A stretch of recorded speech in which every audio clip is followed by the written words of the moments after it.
Hello friends, welcome to our YouTube channel. पिछले class में हमने शैशवावस्था के बारे में पढ़ा था।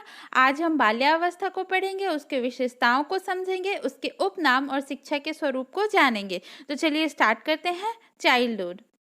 इन्फेंसी स्टेज के तुरंत बाद चाइल्डहुड स्टार्ट हो जाता है, जो 6 से 12 वर्ष तक माना जाता है। इसे दो भागों में बांटा गया है: पूर्व बाल्यावस्था 6 से 9 वर्ष तक, उत्तर बाल्यावस्था 9 से 12 वर्ष तक। इस अवस्था में बालक के व्यक्तित्व का निर्माण होता है। व्यक्तित्व यानी पर्सनैलिटी।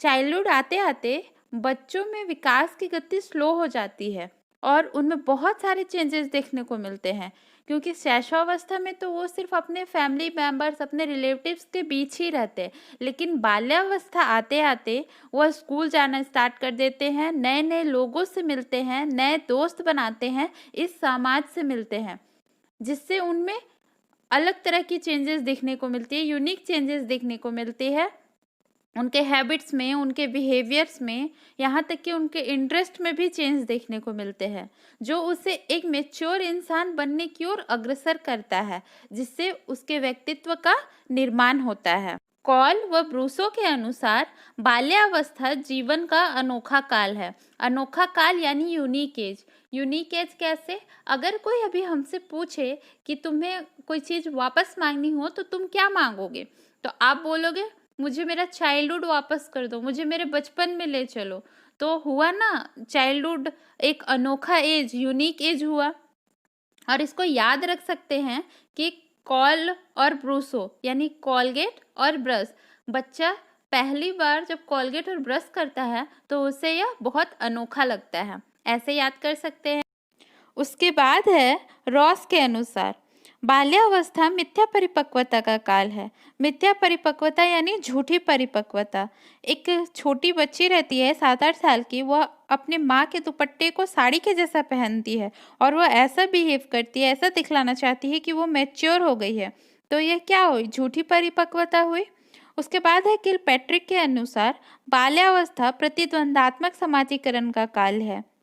यानी जब कोई छोटा एक बच्चा है, वह सोचता है कि मैं ऐसा करूँगा तो माँ मुझे डांटेगी, तो मैं ऐसा करूँ या ना करूँ, तो यह उसके लिए प्रतिद्वंदात्मक होता है। उसके बाद है बाल्यावस्था की विशेषताएं, जिसमें सबसे पहला है विकास में स्थिरता। इस अवस्था में बच्चे के विकास में स्थिरता आ जाती है, जिससे बच्चे का शारीरिक और मानसिक क्षमता का मजबूती प्राप्त होता है और वह मैच्योरिटी की ओर आगे बढ़ता है। उसके बाद है मानसिक योग्यताओं का विकास। यानी इस अवस्था में भले ही विकास का गति स्लो रहता है, लेकिन बच्चे का जो मानसिक क्षमता है वह हमेशा बढ़ते रहता है। वह नई नई चीज़ों को देखता है, उसके बारे में सोचता है, तर्क वितर्क करता है। उसके बाद है प्रबल जिज्ञासा की प्रवृत्ति।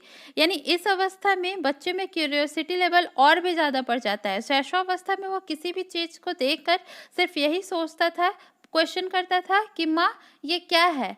लेकिन अब बच्चे के अंदर और भी ज़्यादा क्यूरियोसिटी बढ़ गई है। वो किसी भी चीज़ को देखता है, वो यही पूछता है कि माँ ये कैसे हुआ, माँ ये क्यों हुआ।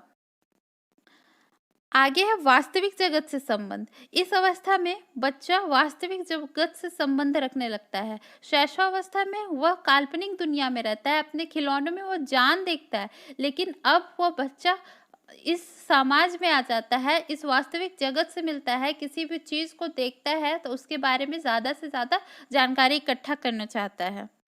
उसके बाद है आत्मनिर्भरता की भावना। शैशवावस्था में बच्चा अपनी माँ बाप पर, अपने फैमिली मेंबर पर डिपेंड रहता है, लेकिन बाल्यावस्था में बच्चा अपना कार्य खुद से करने लगता है। स्कूल जाना आना, खाना पीना, हर चीज़ खुद से आत्मनिर्भर बन जाता है, सेल्फ डिपेंडेंट हो जाता है।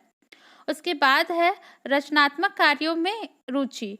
बच्चा जो है वो क्रिएटिव वर्क में इंटरेस्ट लेने लगता है। कोई भी चीज़, नया चीज़, जैसे कलर पेंटिंग करना हो गया या कुछ भी नया चीज़ करना हो गया, ये सब में वो इंटरेस्ट लेने लगता है। नेक्स्ट है संवेगों पर नियंत्रण। मतलब इस अवस्था में बच्चे अपने संवेग पे भी इमोशंस पे भी कंट्रोल करने लगते हैं। शैशवावस्था में वो अपना इमोशंस तुरंत शो कर देते थे, लेकिन बाल्यावस्था में आते-आते बच्चे अपना इमोशन पे कंट्रोल करना सीखते हैं। उन्हें अपने स्कूल में कैसे बिहेव करना है, अपने मम्मी-पापा के सामने कैसे बिहेव करना है, कैसा इमोशन शो करना है, ये उन्हें बहुत अच्छे से आ जाता है। उसके बाद है सामूहिक प्रवृत्ति की प्रबलता। इस अवस्था में बच्चा स्कूल जाना स्टार्ट कर देता है, अपने दोस्तों से मिलता है, नए-नए दोस्त बनाता है, जिससे उस वो ज़्यादातर समय स्कूल में ही बिताता है, दोस्तों के साथ बिताता है, जिससे उनका एक समूह भी बन जाता है। उसके बाद है बहिर्मुखी व्यक्तित्व का विकास। शैशवावस्था में बच्चा इंट्रोवर्ट रहता है, मतलब अंतर्मुखी रहता है, किसी से ज़्यादा बातचीत नहीं करता है, नहीं घुलता-मिलता है। लेकिन बाल्यावस्था में वो स्कूल जाता है, नए-नए दोस्तों से मिलता है, नए-नए लोगों से मिलता है, जिससे वह बहिर्मुखी हो जाता है उसका व्यक्तित्व। उसके बाद है संग्रह प्रवृत्ति का विकास। बच्चे में संग्रह प्रवृत्ति भी आ जाता है, यानी वो चीज़ें इकट्ठे करने लगता है। जैसे मैं जब छोटी थी तो मुझे टेडी बियर का शौक था। मेरा भाई उसे वो कंचे की गोली आती है वो इकट्ठा करता था। नेक्स्ट है काम प्रवृत्ति में अंतर। इस अवस्था में बच्चे में काम प्रवृत्ति की भावना न के बराबर होती है। उसके बाद है नैतिक गुणों का विकास। इस अवस्था में बच्चे के अंदर नैतिक और अनैतिक की समझ आ जाती है। वो समझने लगता है कि क्या अच्छा है, क्या बुरा है, क्या सही है और क्या गलत है। फिर लास्ट है सहयोग की भावना। इस अवस्था में बच्चा स्कूल जाना स्टार्ट कर देता है, दोस्त बनाता है, वहाँ पे समाज के नियमों को समझता है, वह अपनी दोस्तों का सहयोग करता है, उसका हेल्प करने की भावना उसके अंदर आ जाती है। उसके बाद है बाल्यावस्था के उपनाम, जिसमें पहला है अनोखा काल। अनोखा काल किसने कहा है? तो कॉलगेट और ब्रश यानी कॉल और ब्रूसो ने।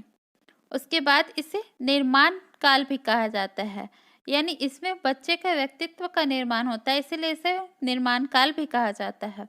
इसे प्रारंभिक विद्यालय की आयु भी कहते हैं, क्योंकि इसी अवस्था से बच्चा स्कूल जाना स्टार्ट करता है।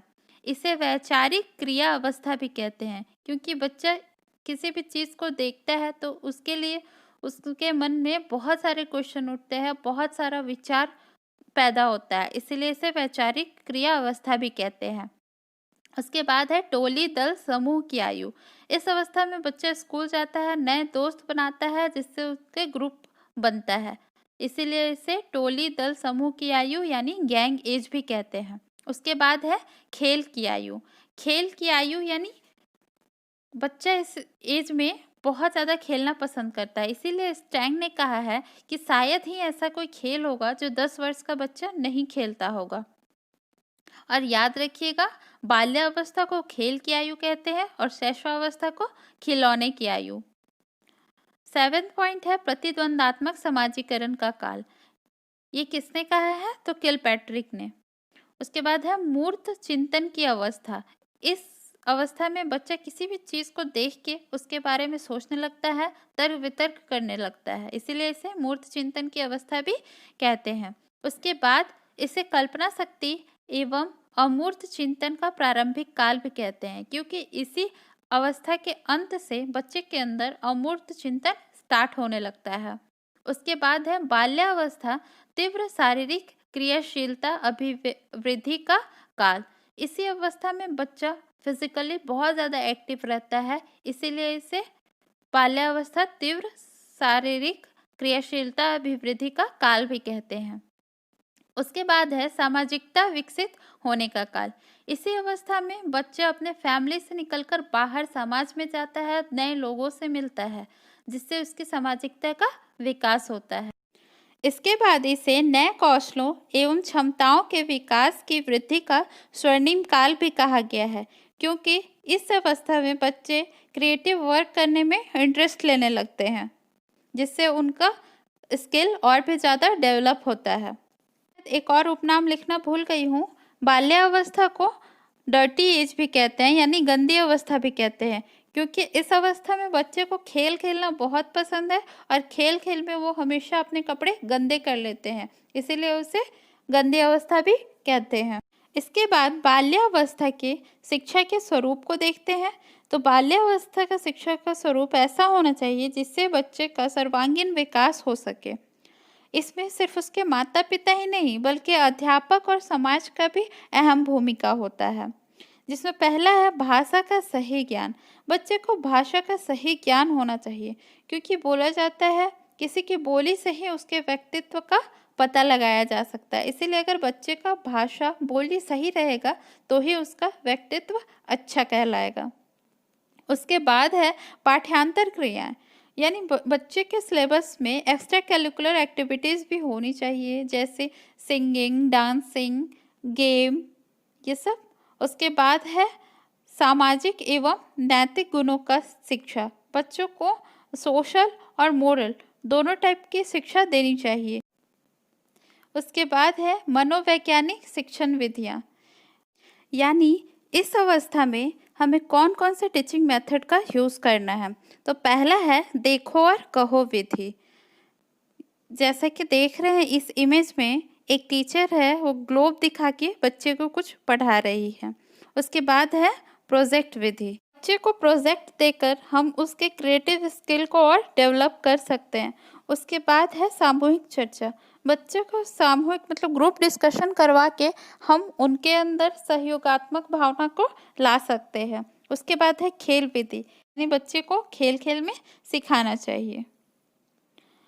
आज के लिए बस इतना ही। नेक्स्ट क्लास में हम लोग किशोरावस्था के बारे में पढ़ेंगे। और अगर आपको ये वीडियो अच्छी लगी हो तो अपने दोस्तों के साथ शेयर करें, लाइक करें और इस चैनल को सब्सक्राइब करें। Thank you.